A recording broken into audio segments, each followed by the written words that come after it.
ശ്രീകൃഷ്ണ ജ്യോതിഷാലയത്തിലേക്ക് ഏവർക്കും സ്വാഗതം. ഞാൻ ജ്യോത്സ്യൻ വിജയൻ കുട്ടു. അതായത് വൈശാഖ മാസം ആരംഭമാണെന്നൊക്കെ ഇടവ മാസം 1-ാം തീയതി എന്ന് തന്നെ പറയാം. അതായത് മേടൻ രാശിയിൽ നിന്നും സൂര്യൻ സംക്രമം ചെയ്ത് ഇടവൻ രാശിയിലേക്ക് പ്രവേശിക്കുകയും ഇടവൻ രാശിയിൽ സഞ്ചരിച്ചുകൊണ്ടിരിക്കുന്ന വ്യാഴം ഇന്ന് പുലർച്ചെ തൊട്ടിട്ട് മിഥുനൻ രാശിയിലേക്ക് മാറിയിരിക്കുകയാണ് എന്നുള്ളതാണ് പ്രത്യേകത പരമായിട്ട് പറയാനുള്ളത്. അതുകൂടാതെ തന്നെ ഇന്നത്തെ ഗ്രഹസ്ഥിതി നോക്കിക്കഴിഞ്ഞു പറഞ്ഞാൽ മേടൻ രാശിയിൽ ബുധനും ഇടവൻ രാശിയിൽ സൂര്യനും അതുപോലെ തന്നെ മിഥുനത്തിൽ വ്യാഴവും കർക്കടകത്തിൽ ഗുളിയനും അതുപോലെ തന്നെ ചൊവ്വയും കന്യരാശിയിൽ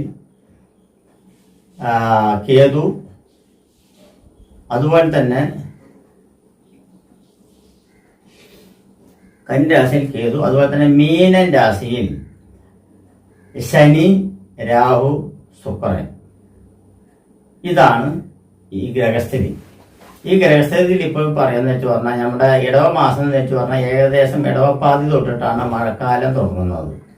അപ്പൊ ഈ മഴക്കാല കെടുതി എന്ന് തന്നെ പറയാം. മഴക്കാല കെടുതി എന്നാണ് സാധാരണ പറയാറുള്ളത്. ഇടവ മാസം 1-ാം തീയതി തൊട്ട് ചിലപ്പോൾ ഇടവ മാസം 1-ാം തീയതി തന്നെ പെയ്യണമെന്നില്ല. കാരണം ഈ വിഷു സംക്രമത്തിന് ശേഷം ഇടയ്ക്കിടയ്ക്ക് മഴ പെയ്തുകൊണ്ടിരിക്കുന്നുണ്ട് എന്നുള്ളത് മഹാവിശേഷപരമായിട്ടുള്ളൊരു കാര്യമാണ്. കാരണം വെച്ചാൽ വിഷുഫലത്തിൽ ഞാൻ പറഞ്ഞിട്ടുണ്ട് മഴ ശരാശരി മഴ നമുക്ക് ലഭിക്കും. അതായത് ആവശ്യത്തിനുള്ള മഴ ലഭിക്കും. നമുക്ക് ആവശ്യത്തിനുള്ള മഴ ലഭിച്ചിട്ടുണ്ട്. കാരണം കഴിഞ്ഞ വർഷത്തേക്കാൾ ചൂട് ഇപ്രാവശ്യം കുറവാണ്. ഇതുവരെ 40 ഡിഗ്രിയോ 39 ഡിഗ്രിയോ സെൽഷ്യസ് ഇതുവരെ നമ്മുടെ ഇതിൽ വന്നിട്ടില്ല. അതായത് സെന്റിമീറ്ററിൽ അല്ലെങ്കിൽ അതിന്റെ വെതർ റിപ്പോർട്ടിൽ വന്നിട്ടില്ല എന്നുള്ളതാണ് പറഞ്ഞത്. ഏകദേശം 36-37 എന്നുള്ള ലെവലിൽ താഴെ അല്ലാതെ വന്നിട്ടില്ല. അത് ഇടയ്ക്കിടയ്ക്ക് മഴ പെയ്യുന്നത് കാരണം കൊണ്ടാണ് എന്ന് പറയാം. അപ്പൊ വിഷുവിന് ശേഷം ശരാശരി മഴ ഞാൻ പറഞ്ഞിട്ടുണ്ട്, ശരാശരി മഴയായിരിക്കും കിട്ടുന്നത്. ശരാശരി മഴ പറഞ്ഞാൽ നമുക്ക് വേണ്ട മഴ കിട്ടും എന്നുള്ളതാണ് പറയുന്നത്. അതുകൂടാതെ തന്നെ നമ്മുടെ കയ്യിൽ നിൽക്കാത്തതും പ്രവചനത്തിന് അതീതനപരമായിട്ടുള്ള ഒരുപാട് കാര്യങ്ങളുണ്ട്. അതായത് പ്രകൃതിക്ഷോഭം എന്ന് പറയുന്നത് ഒരു ജ്യോത്സ്യനോ അല്ലെങ്കിൽ മറ്റുള്ളവരോ പ്രകൃതി നിയമക്കാരോ ഒന്നും വിചാരിക്കുന്നതല്ല. അത് പെട്ടെന്ന് ഉണ്ടാകുന്ന പ്രതിഭാസപരമായിട്ടാണ് കാണുന്നത്. അപ്പോൾ ഇവിടെ നമ്മൾ ചിന്തിക്കുന്നത് വെച്ച് പറഞ്ഞാൽ ഇടവപ്പാതി തൊട്ടിട്ട് നമ്മുടെ വർഷകാലം, ഇനി വരാൻ പോകുന്ന വർഷകാലമാണ്. വർഷകാലത്തിൽ മഴ എങ്ങനെയുണ്ടാവും, അതുപോലെ തന്നെ പ്രകൃതിക്ഷോഭങ്ങൾ വല്ലതും ഉണ്ടാവുമോ, ഉരുൾപൊട്ടൽ മറ്റുണ്ടാവുമോ, ആളാപായങ്ങൾ ഉണ്ടാവുമോ എന്നുള്ളത് പ്രശ്നരാശി വെച്ചിട്ടാണ് ഞാൻ നോക്കുന്നത്. പ്രശ്നരാശി പറഞ്ഞാൽ ആരുടെ പ്രശ്നപ്രകാരമാണ് നോക്കുന്നത്. അപ്പോൾ ആരുടെ പ്രശ്നപ്രകാരം നമുക്ക് ദൈവാധീനം കൊണ്ട് ചിന്തിക്കാം. ദൈവാധീനം കൊണ്ട് ചിന്തിക്കുമ്പോൾ അത് എന്താണ് ഇംഗിതം എന്നുള്ളത് അറിയാം. ഓം ഹരിശ്രീ ഗണപതായ നമസ്കൃതോ ഓം ഹരിശ്രീ ഗണപതായ നമസ്കൃതോ. ഇടവ മാസം 1-ാം തീയതി വ്യാഴാഴ്ച ദിവസം വൈശാഖ മാസം ആരംഭം. ഈ വർഷത്തിന്റെ കാലവർഷത്തിന്റെ ഏകദേശം ആരംഭഘട്ടം ആയി എന്ന് തന്നെ പറയാം, ഏതാനും ദിവസങ്ങൾക്കുള്ളിൽ. അപ്പോൾ ഈ കാലവർഷത്തിൽ നമ്മളുടെ മഴ ഏകദേശം എത്ര ലഭിക്കും, അളവിൽ കൂടുതലായിട്ട് ഉണ്ടാവുമോ, പ്രളയ സാധ്യതകൾ ഉണ്ടാവുമോ, അതുപോലെ തന്നെ ന്യൂനമർദ്ദം നമ്മൾ ഉദ്ദേശിക്കുന്ന ലെവലല്ല, അത് എത്ര വേണമെങ്കിൽ ഉണ്ടാകും. ന്യൂനമർദ്ദത്താൽ ചില പ്രളയങ്ങളോ അല്ലെങ്കിൽ അതിശക്തമായിട്ടുള്ള മഴകൾക്കോ സാധ്യതയുണ്ടോ, ഉരുൾപൊട്ടലുകളോ അങ്ങനെ തന്നെ പ്രകൃതിക്ഷോഭകരമായിട്ടുള്ള ആളപായങ്ങളോ മറ്റുള്ളതുണ്ടോ എന്നുള്ളതാണ് നമ്മൾ ചിന്തിക്കുന്നത്. ഇവിടെ നമ്മൾ ചിന്തിക്കുന്നത് വെച്ച് പറഞ്ഞാൽ ദൈവാധീനത്തിന്റെ അടിസ്ഥാനപരമായിട്ടാണ് നമുക്ക് ചിന്തിക്കുന്നത്. അപ്പോൾ വ്യാഴം തെളിഞ്ഞു വരികയാണെങ്കിൽ വളരെ ഉചിതപരമായിട്ടുള്ള അതും വളരെ ശോഭിതപരമായിട്ടുള്ള കാര്യങ്ങളൊന്നും വലിയ കാര്യമായിട്ടുണ്ടാവില്ല. അതായത് നമ്മുടെ കേരളത്തിനെ പുറത്തുവരിക്കും എല്ലാ വർഷങ്ങളിലും ദുരിതങ്ങൾ ഉണ്ടാവുന്നതിൽ യാതൊരു സംശയമില്ല. പക്ഷെ അതിദുരിതം എന്ന് പറയുന്നതാണ് പറയുന്നത്. വർഷകാലത്തിൽ വെള്ളക്കയറ്റം ഉണ്ടാവും, വെള്ളക്കെട്ടുകൾ ഉണ്ടാവും, വെള്ളത്തിന്റെ പ്രളയങ്ങൾ ഉണ്ടാവും, ചെറിയ പ്രളയങ്ങൾ ഉണ്ടാവും എന്നുള്ളതൊക്കെ അറിയാം. അതുപോലെ തന്നെ താഴ്ന്ന പ്രദേശങ്ങളും മറ്റുള്ളതും കടൽ സംബന്ധമായിട്ടുള്ള തരത്തിലുള്ള വരങ്ങളിലെല്ലാം കടൽ കയറി വരുന്ന പ്രതിഭാസങ്ങളുണ്ടാവും. അത് സാധാരണ വിഷയങ്ങളാണ്. അതുകൂടാതെ മറ്റുള്ള ലഗ്നങ്ങളിൽ വരുവാനുള്ള സാധ്യത ഉണ്ടോ നോക്കുന്നത്. വിഘ്നേശ്വര ഭവാനി കൃഷ്ണ ഗുരുവായൂരപ്പ മൃഗാവേലമാണ്.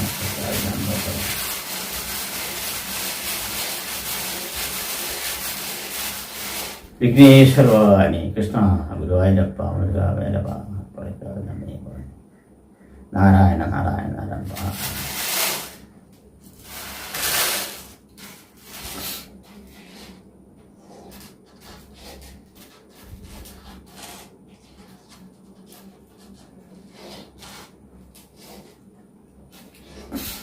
മേടം രാശിയാണ് വന്നിരിക്കുന്നത്. മേടം രാശിയാണ് ലഗ്നം ആരൂഢപരമായിട്ട് മേടം രാശിയാണ് വന്നിരിക്കുന്നത്.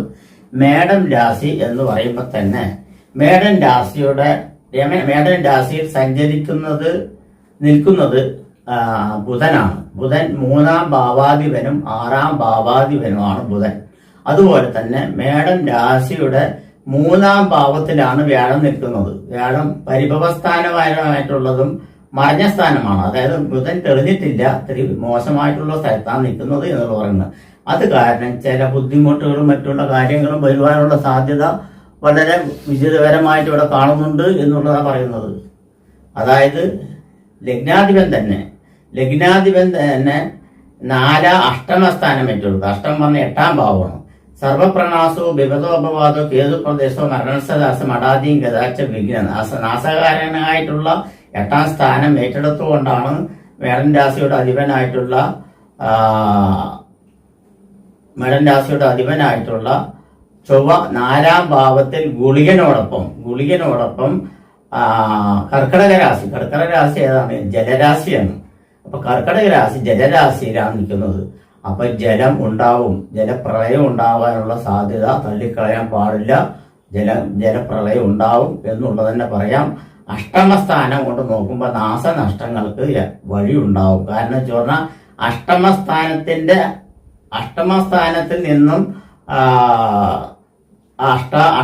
ലഗ്നാധിപൻ അഷ്ടമസ്ഥാനം ഏറ്റെടുത്തുകൊണ്ട് 4-ാം ഭാവത്ത് നിൽക്കുകയും അഷ്ടമസ്ഥാനമായ 8-ാം ഭാവമായിട്ടുള്ള വൃശ്ചിക രാശിയിൽ നിന്ന് ചിന്തിക്കുമ്പോൾ അത് ബാധകാസ്ഥാനമായിട്ടുള്ള 9-ാം ഭാവം, കർക്കിടക രാശി ബാധകാസ്ഥാനമായിട്ടുള്ള 9-ാം ഭാവത്തിൽ നിൽക്കുകയും മേടൻ രാശിയുടെ 9-ൽ ചന്ദ്രൻ നിൽക്കുകയും ചെയ്യുന്നുണ്ട് എന്നുള്ളത് പറയുന്നത്. അതുപോലെ തന്നെ 2-ാം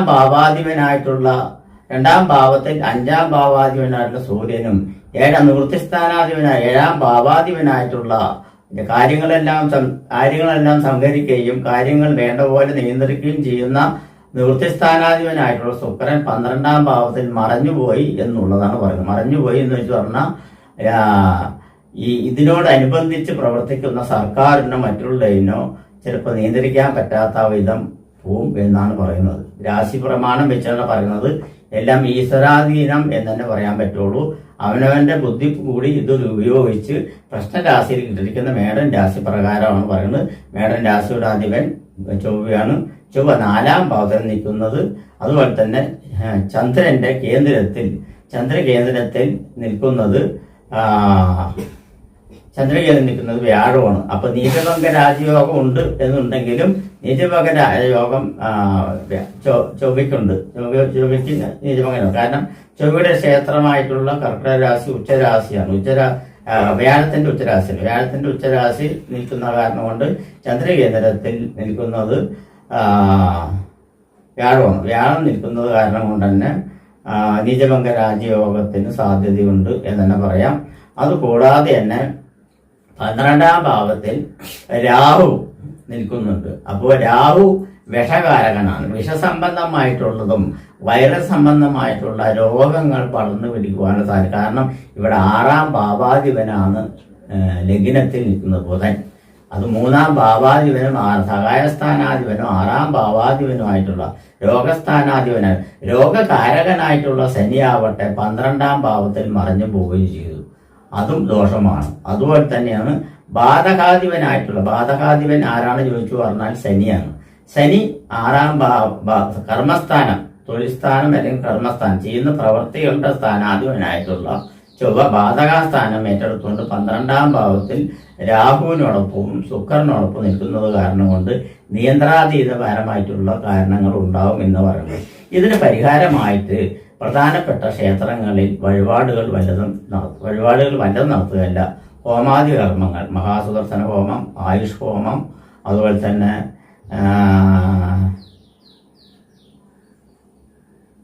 അഘോരപരമായിട്ടുള്ള ഹോമങ്ങൾ, അതുപോലെ തന്നെ മഹാലക്ഷ്മി സംബന്ധമായിട്ടുള്ള, ഭദ്രകാളി സംബന്ധമായിട്ടുള്ളത്, 4-ാം ഭാവത്ത് ചൊവ്വ നിൽക്കുന്ന കാരണം ചരരാശി നിൽക്കുന്ന ഭദ്രകാളി ക്ഷേത്രത്തിൽ മറ്റുള്ള കാര്യങ്ങളും, ഭഗവതിക്ക് ഇഷ്ടപ്പെട്ട ഗുരുതി പുഷ്പാഞ്ജലി മറ്റുള്ള കാര്യങ്ങളെല്ലാം ഗുരുതി പൂജ എന്നിവയെല്ലാം ചെയ്യുന്നത് മഹാ ഉത്തമപരമായിട്ടാണ് കാണുന്നത് എന്ന് ഞാൻ പറയുന്നുണ്ട്.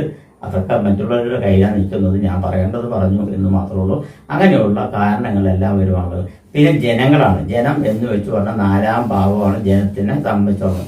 ജനത്തിന്റെ സ്ഥാനാധിപനായിട്ടുള്ള ഗ്രഹം 9-ാം ഭാവം നിൽക്കുന്ന ജനം അവരവരുടെ സംരക്ഷണം നോക്കി അവരവരുടെ രക്ഷ പ്രാപിക്കുന്നല്ലാതെ മറ്റുള്ളവരുടെ ഒരു സഹായത്തിന്, ജനങ്ങളുടെ സഹായം ഉണ്ടാവുമെന്നുള്ള യാതൊരു സംശയമില്ല. ജനങ്ങൾ ഇങ്ങനെയുള്ള കാലങ്ങളിൽ സഹായിക്കും എന്നുള്ളതിൽ യാതൊന്നുമില്ല. പിന്നെ ഭൂമി സംബന്ധമായിട്ടുള്ള പ്രശ്നങ്ങൾ ഉണ്ടാവുമോ എന്നുള്ളതാണ്. കാരണം ഭൂമി ഉരുൾപൊട്ടൽ മറ്റുള്ള കാര്യങ്ങൾ. ഭൂമി കാരകനായിട്ടുള്ള ചൊവ്വ തന്നെയാണ് 4-ാം ഭാവത്തിൽ ഗുളികനോടൊപ്പം നിൽക്കുന്നത്. ഗുളികൻ ആരാണെന്നുള്ള അറിയാമല്ലോ, സൂത്രധാരനാണ്.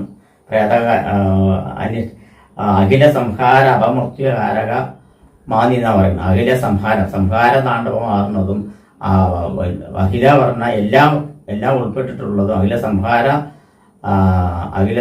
അപമൃത്യു പറഞ്ഞ അപമൃത്യുകൾ, പെട്ടെന്നുള്ള മരണങ്ങളുമെല്ലാം ഉണ്ടാവുന്ന സാഹചര്യങ്ങളെല്ലാം ഉണ്ടാവുന്ന ഒരു സാഹചര്യത്തിലുള്ള ആളുടെ കൂടെയാണ് ലഗ്നാധിപനായിട്ടുള്ള ശനി ചൊവ്വ നിൽക്കുന്നത് എന്നുള്ളത് ഇവിടെ പ്രത്യേകം പറയാനുണ്ട്.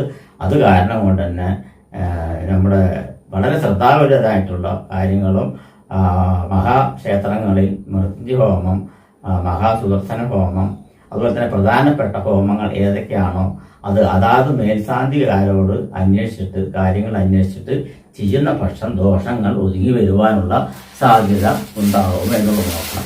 ഓം ഹരിഹരി ഗണപതായ നമ. പരിഹാര മാർഗങ്ങൾ മുൻകൂട്ടി ചെയ്തു കഴിഞ്ഞാൽ ഇതിനെല്ലാം അറിഞ്ഞു വരും. അതായത് വരാതിരിക്കില്ല, ഉറപ്പായിട്ടുള്ള കാര്യങ്ങളാണ്.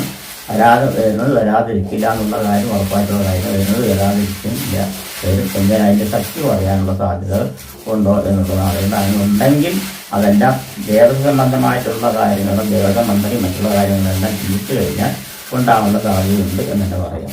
വിഘ്നേശ്വരവാനുഷ്ഠാനം.